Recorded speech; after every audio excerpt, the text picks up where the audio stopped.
With her eyes wide and staring at the door, she tried to make herself as small as possible and prayed that he wouldn't try to open it.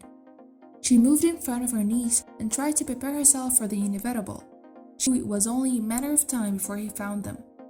Then, she felt a reassuring shape pressing into her leg. She had totally forgotten about what she had stowed in her pocket. Before we begin, make sure to smash the like button, subscribe to our channel, and turn on the notification bell. Yesenia Barragan and her daughter Zoe lived in California.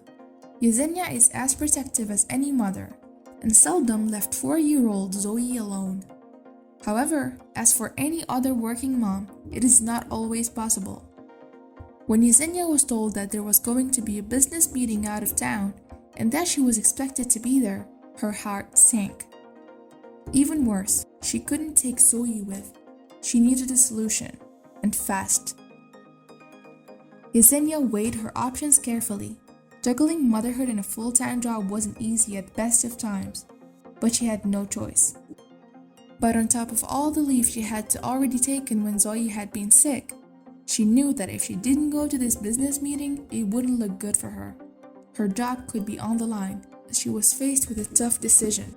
Yesenia's mom tried to calm her fears by assuring that Savannah had looked after children before, but she couldn't shake the sinking feeling in her stomach.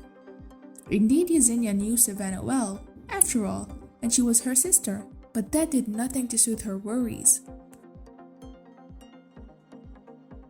What she didn't know was that the simple decision would end up changing the lives of everyone involved. Savannah Jones had been given a big responsibility, but she had never expected the unthinkable to happen. In her eyes, her older sister had given her a chance to prove that she was grown up enough to babysit her 4-year-old niece, Zoe. But while they were in the family home, she found herself in a situation that few would be able to handle. Soon, she would be living a nightmare. Mary pulled up to Yesenia's home and dropped Savannah off. But as she pulled out the drive, she had an uneasy feeling she couldn't shake. There was a car with tinted windows parked on the opposite side of the road. She knew the neighborhood well, but suddenly she couldn't help but worry. Nevertheless, she ignored the little voice inside her head and tried to focus. It was probably just one of the neighbors, she thought to herself, but a mother's instincts are rarely wrong. Meanwhile, Yesenia busied herself by showing her little sister where everything was. She gave her a list of emergency numbers, then she kissed Zoe goodbye. But by the time her mom got that terrifying text message, everyone was already too far away to help. But it was too late to turn back now. What was done was done. Yesenia left, but she was too distracted to notice the suspicious car. What was done was done. Savannah asked Zoe to show her toys, which she happily pulled out of the toy box in the lounge. Then the pair cuddled up on the sofa to watch a Disney movie.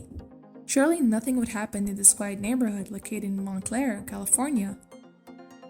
It was around 3:30 p.m. Savannah and Zoe were singing along to Frozen when they heard a knock on the door. She turned the TV off and walked onto the hallway to see who it was. She didn't expect Yesenia to come back for days, so who could be at the door? Was her sister expecting a delivery? But when she looked toward the peephole, she knew something was very wrong. There was a man at the door who was wearing a hat and Savannah couldn't make out his features clearly. But she instinctively knew that something wasn't just right about him. Although she didn't recognize him, he didn't look like a salesman. And he definitely wasn't an official. So what did he want? Savannah quietly crept away from the door, hoping that if she ignored him, he'd go away. But she was so wrong. The man continued to knock on the door for a few minutes, and then the knock stopped. Savannah let out a sigh of relief, but it was short-lived.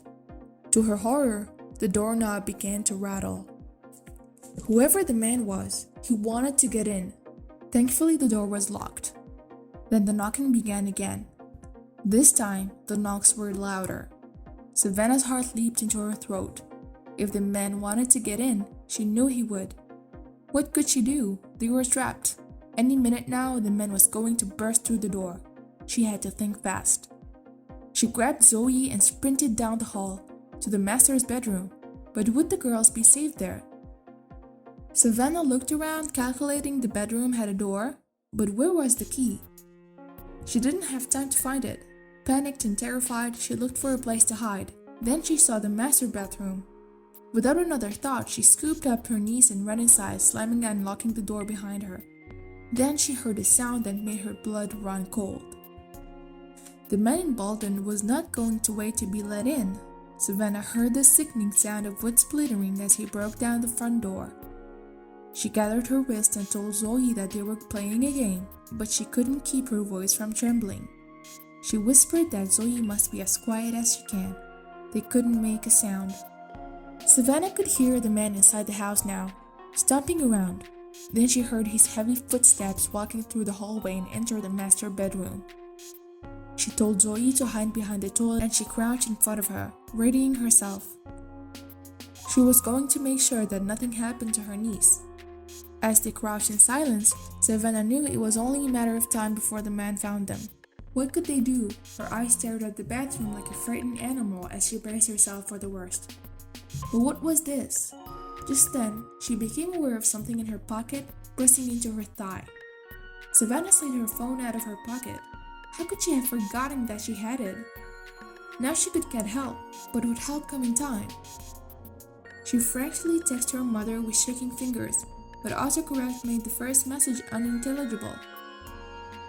After sending, "I'm baby," she tried again.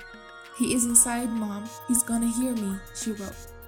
While she was waiting for her mom's reply, she could hear the men walking around the house, opening doors and riffling through cupboards. When Maria finally read her daughter's message, a chill went down her spine. But she was too far away to do anything, and emergency services would take too long, but she knew she had to do something. Meanwhile, the girls, waiting in silence, they could hear the men ransacking the house. But Savannah prayed that he wouldn't try to get into the bathroom. "I kept staring at the door and hoping he wouldn't try to open it," she said. Then after what felt like hours, she got a text back from her mom. Maria had called a neighbor, and it wasn't long after that Savannah heard another man's voice echoing through the house. Relief washed over her in waves as she heard the intruder, spooked, begin to scramble. He sprinted down the hall and pushed past the neighbor before disappearing out of sight. Soon after, the police arrived on scene. Thankfully, the man had only ransacked 2 rooms in the house, and everyone was grateful that he hadn't found the girls hiding in the bathroom. Montclair police officers, including a canine officer, conducted an extensive search for the home invader. But despite his scent being on just about everything, the man had escaped. Then, Maria and Savannah's sister arrived on the scene. Obviously, Savannah's mom and sister were extremely proud of how she had taken control of the situation. "She was very smart and brave," said her sister. But Savannah understandably had mixed feelings about the situation. Her main concern is that the man was never caught and still out here. Today, Savannah Jones is working with her family to process what happened that fateful day. She says that she's still experiencing a range of emotions, relief, and then knowing that he's still out there, I don't know, scary. She described the intruder to the police and the investigation is still going on. The police in the Montclair area are still looking for him though, and are confident he won't go back to the Jones house anytime soon. Savannah's story is a valuable lesson for any young babysitter who's left alone in the house.